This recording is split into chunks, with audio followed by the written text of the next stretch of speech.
how to change audio language on Crunchyroll. Hi everybody, welcome back to our channel. I am back with a new video. In today's video, I'll show you how can you change audio language on Crunchyroll app. To change the audio language on the Crunchyroll app, you have to follow the simple steps. So for that, what you want to do is open up your Crunchyroll app and then log into your account.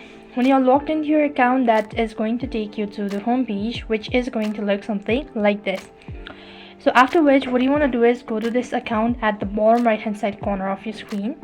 Then when you go to this page, you could find the section as audio language. Go and press that. So currently in my case, I have it English.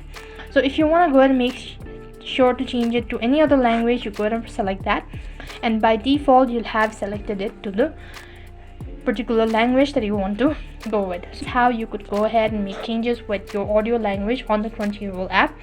I hope the video was helpful. Make sure to like, share and subscribe to our channel. Thank you for watching. See you in the next video.